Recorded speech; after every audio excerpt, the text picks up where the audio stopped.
Ქრისტე აღსდგა. Ქრისტე აღსდგა. Ქრისტე აღსდგა. უკვე მესამე კვირა არის აღდგომის შემდგომი. იყო თომას კვირა, იყო მენელსაცხებლე დედათა კვირა და დღევანდელ კვირას ეწოდება განრღვეულის კვირა. შესაბამისად იმ სახარებისეული თხრობისა, რომელსაც მოგითხრობს დღეს იოანე მახარებელი. რომ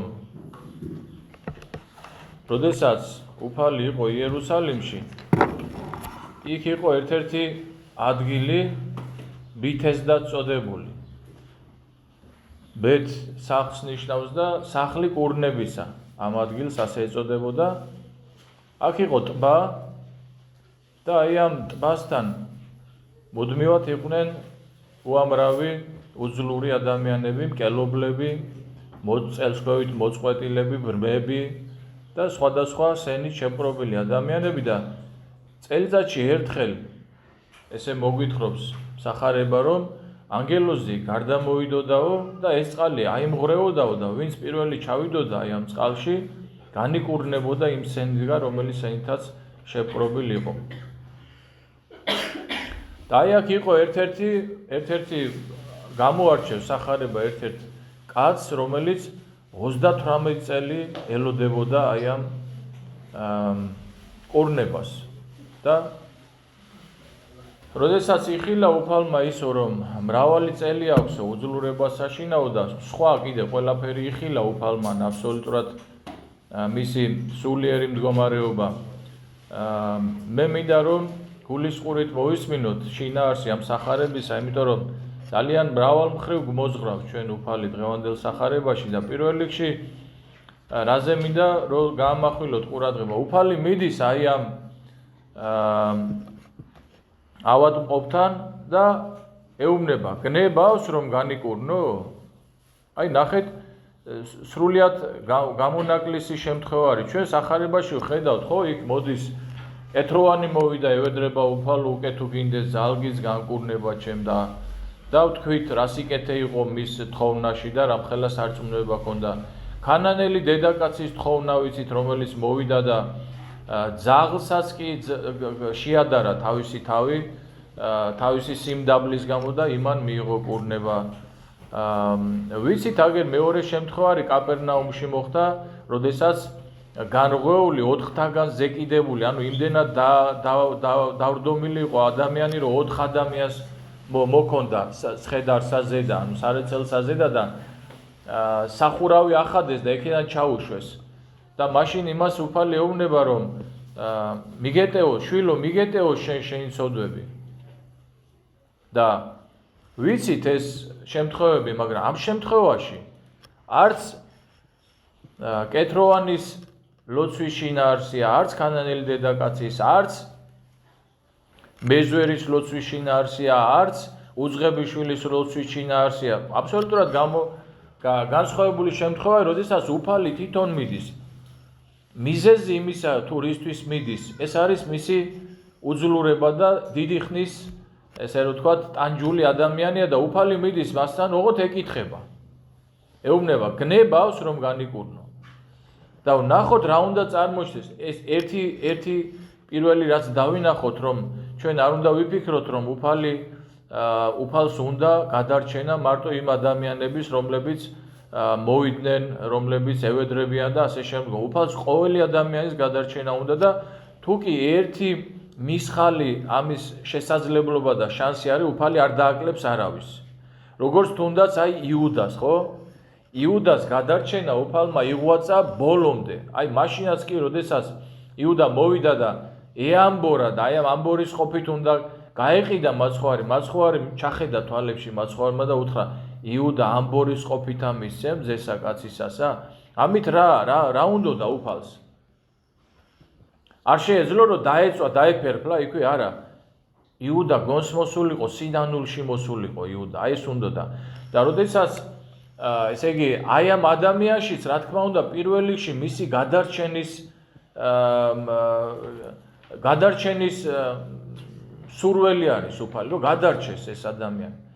როგორც ჩანს ეს ადამიანი მანამდე იყო რაღაც მძიმე ცოდვაში, იმიტომ რომ როდესაც განკურნა უფალმა უთხრა, რომ აჰა განიკურნე, წარვეთ და ნუღარა სოდავ, რათა არა უძვირესი რაიმე შეგემთხვიო შენ. და იმდენად მძიმე ცოდვაში იყო, რომ ეს ადამიანი 38 წლის წინ ვიღაცეებმა მოიყვანეს, როცა შეემთხვა ეს ნეულება, როგორც ჩანს მანამდე არ ჭირდა, და ეს ნეულება შეემთხვა, მოწყდა საერთოდ ფეხზე ვერ დგებოდა, მოწყვეტილი იყო და მოიყვანეს ვიღაცეებმა და დატოვეს და თან ისე დატოვეს, რომ იმათმა ხო იცოდნენ, რომ ისთვის მოიყვანეს. წელიწადში ერთხელ აქ ანგელოზი გადმოვიდოდა და წყალი აიმღრებოდა და უნდა ჩაესვათ ამ წყალში, რომ განკურნებულიყო. დატოვეს ეს ადამიანი. აი ადამიანები ვართ ახლა დაახლოებით, აი რა უნდა რაცოდვაში უნდა ყოფილიყო, რომ აქამდე მieყვანა ადამიანები, რომ ყველამ დატოვა ეს ადამიანი. გამოჩნდება მე ესეც სახარებაში. და გნებავსო, რომ განიკურნო ეუბნება მაცხოვარი და ის ეუბნება, რომ კაცი არ მყავსო, რომ აიმღრევაო წყალიო, რომ ჩამაგდოსო, მე სანამ მივალო, მიფორხთებიო, მანამდე ჩემზე წინ მიდიან სხვებიო და ისინი განიკურნებიან. ეხა ცოტა ამ პიროვნების სიკეთეებზეც ვილაპარაკოთ. რა ქონდა მას? აი ჩვენ როცა ვამბობთ, რომ უფალს ყოველი ადამიანის გადარჩენა უნდა, უფალი რომ მიდის ამ ადამიანთან, ყოველთვის გამოააშკარავებს მის სიკეთეებს. დაანახებს და ეუბნება, აი როგორ გითხრათ, აი რომ ადამიანი რო იხჩობოდეს და შენ რომ ჯოხი გადაუგდო და უთხრა, აი ჯოხს მოეჭიდე და ის ჯოხი თუ მოეჭიდა, ხო გადაარჩენს. ხო და აი ესე უფალი რას წარმოაჩენს, ეხა ამ ადამიანს რა სიკეთეები ქონდა? ერთი, რომ აი ამ წლების მანძილზე რა სულიერი სიკეთეები შეიძინა მან. ერთი, რომ ყოფილიყო დაუშვათ ვინმეს გამკითხველი, ვინმე შური რო ქონოდა, ვინმეს სიძულვილი რო ქონოდა, ტექსტი მისი საუბრის სულ სხვა იქნებოდა. ის კი არ ეტყოდა, რომ უფალი უბრალოდ ადამიანი არ არის, რომ ჩამაგდოს წყალში, ის დაიწყებდა, აი ესეთი ხალხია, მე ფეხზე ვერ ვდგები, ჩემზე წინ მიდიან, არავინ არ მომხედა და დაიწყებდა ამ ადამიანების ლანძღვას, და მიუბრუნდებოდა ეტყოდა მაცხოვარს, კაცო, რას მეკითხები? 38 წელია ფეხზე ვერ დავდგარ ვარ და განკურნება თუ ვინ ამას მეკითხები. ანუ ერთის მხრივ რომ მას არ შურს, არ განიკითხავს, არ ზულს და მეორე მას აქვს სიმშვიდე. და აი ესეთი სიკეთე არის ყოველ ადამიანში. აი ჩვენ რომ აი რაც არ უნდა ადამიანი დავინახოთ წყალწაღებული იყოს, ხო? ჩვენ უბრალოდ ბრმები ვართ, თორე ჩვენ რო დავინახოთ იმ ადამიანს აუცილებლად აქვს რაღაცა ისეთი სიკეთე, რომელიც აი მე მithქვია ხშირად, აი მაგალითად მრევლზე რომ აი მღვდელი ვარ და ეს თვისებები მე არ მაქვს. ამ ადამიანს აქვს ეს თვისებები, მიხვდით? ანუ მე მთელი ცხოვრება მუშაობ იმაზე, რომ რაღაცები შევიძინო ეს სიკეთეები და ვერ მაქვს და ამ ადამიანს უყურებ და აქვს.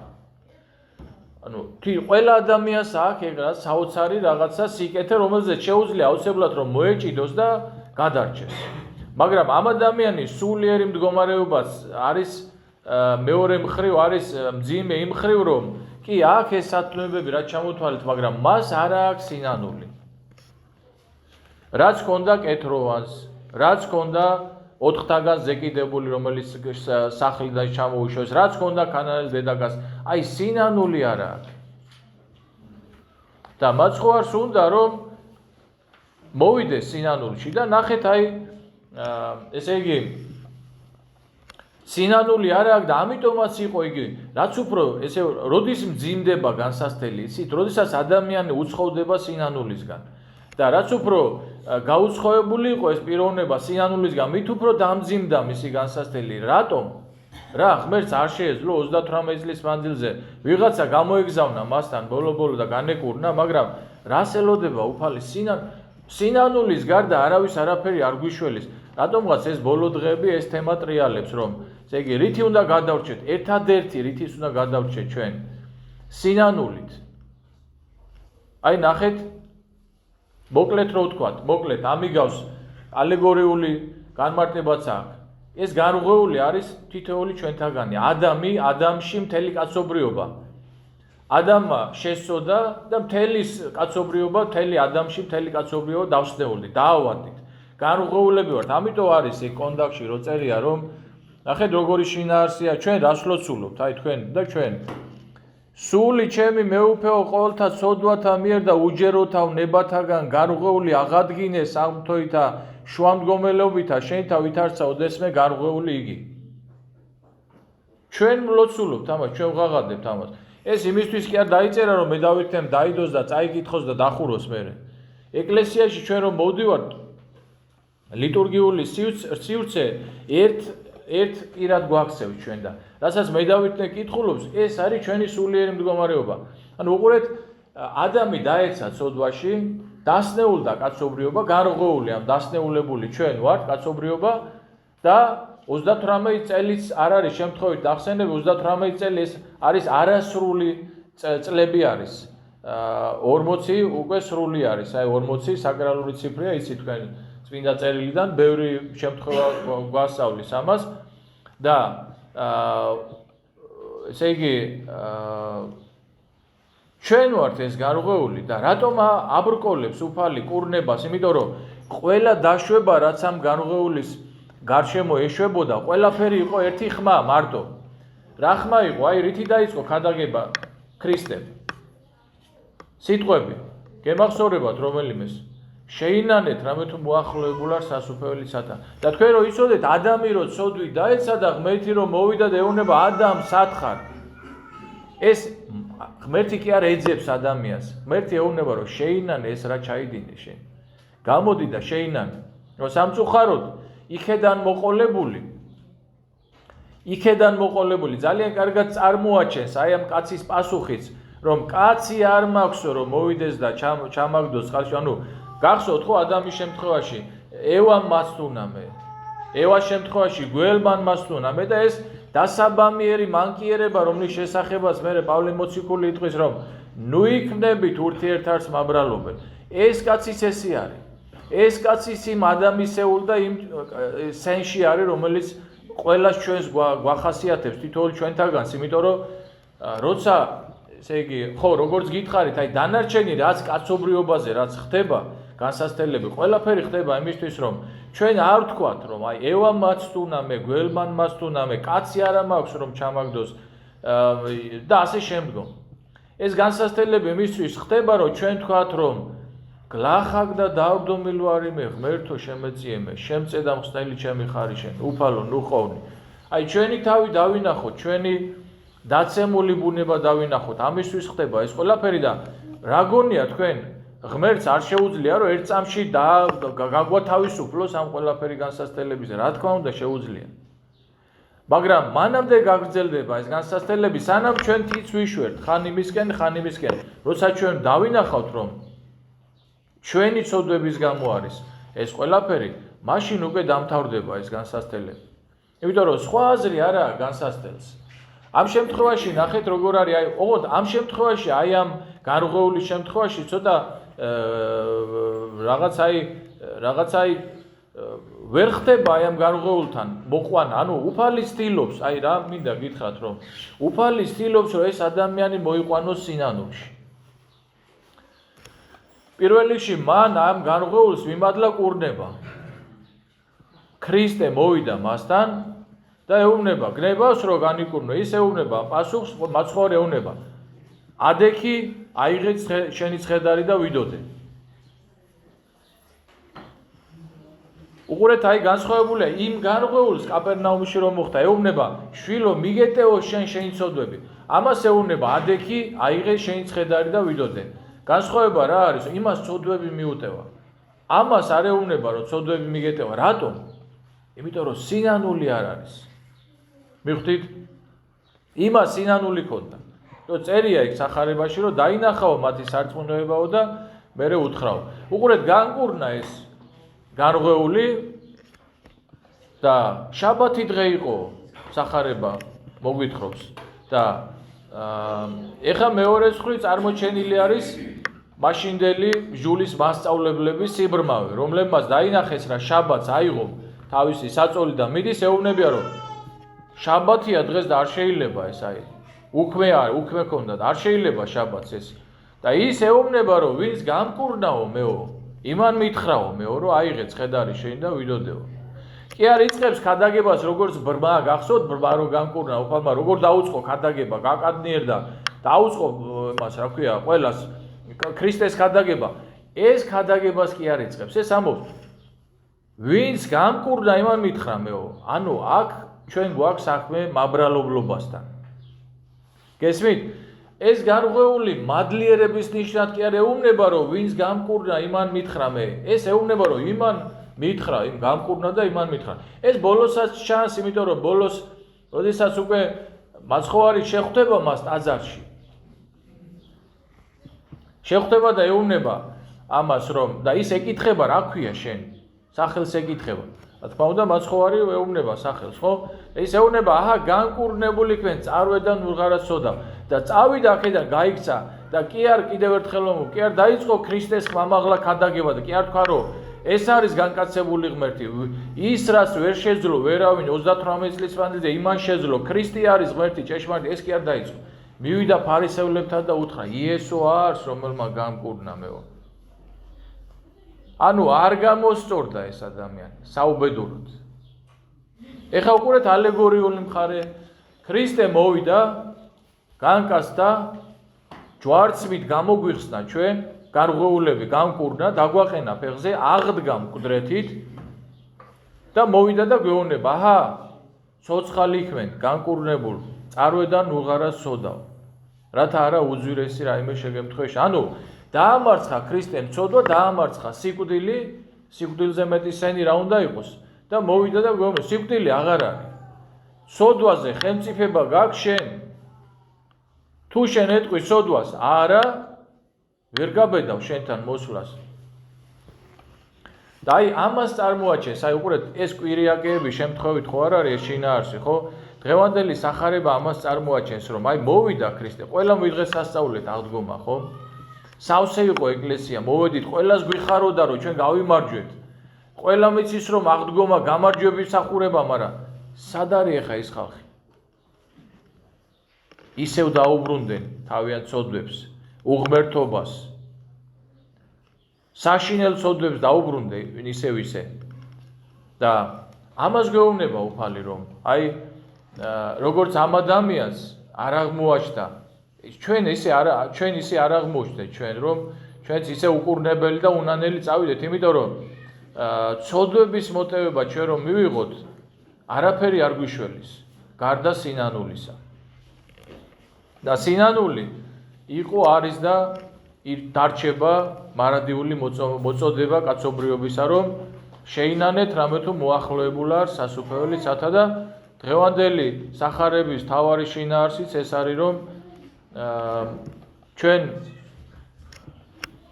შევინანოთ ჩვენი ცოდვები და თომას კვირას გახსოვთ რომელიც სახარება იყო წაკითხული მაცხოვარი წარმოუდგა მოციქულებს შებერა მათ და რქვა მიიღეთ სულიწმინდა უკვე თუ ვიეთნიმე მიუტევნეთ მიეტევნეთ უკეთივე ვიეთნიმე შეიპყრე შეპყრობილ იქნენ ანუ რას გვეუბნება აი თომას კვირიდან და მენელ სასხებლებდები და დღეს განღვეულის კვირა არის ხო სინანულით მოვიდეთ ეკლესიაში და აქ არის ქრისტემ დატოვა აქ დაადგინა აქ იერარქი რომელსაც შენ შეგიძლია შენი ცოდვა უთხრა და მას ხელეწიფება რომ მოგიტევოს ხელეწიფება რომ არ მოგიტევოს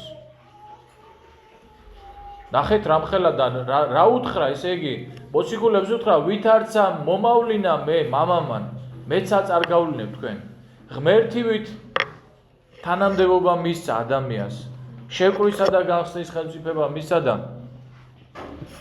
ჩვენ აი ამ გარღვეულის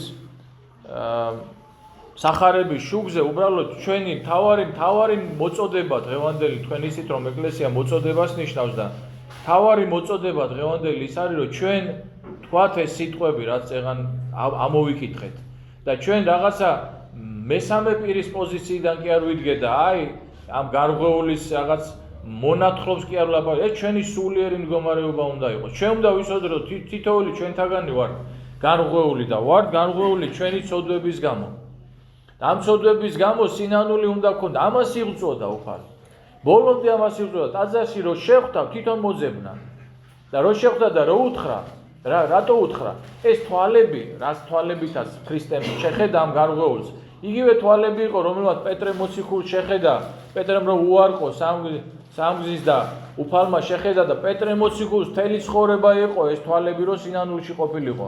ეს როგორი კადნიერი ადამიანი, როგორი უღირსი ადამიანი აღმოჩნდა. იგივე თვალები იყო, რომ ჩახედა თვალებში და უთხრა, აჰა განიკურნენ, უღარ სცოდავ.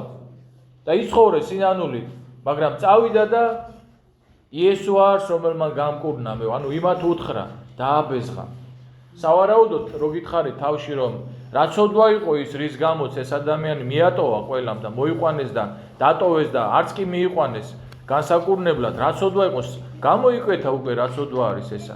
ამ პიროვნებაზე მეტიც არის გადმოცემა, რომ როდესაც უფალი შეიპყრეს და მიიყვანეს სამსჯავროზე და იქ გახსოვთ თქვენ, რომ მღვდელმთავარი ესაუბრება მას და ეკითხება და მაცხოვარი ეუბნება, რომ შენ ამბობ ამას და რაღაც დიალოგი არის მსგავსი და იქ ერთ-ერთმა ხელი გაარტყა მაცხოვარს და ასე უთხრა, რომ ასე უბნები შენ მღვდელმთავარს და არის გადმოცემა, რომ სწორედ ეს გარღვეული, განკურნებული იყო ის პიროვნება, რომელმაც ეს ჩაიდინა.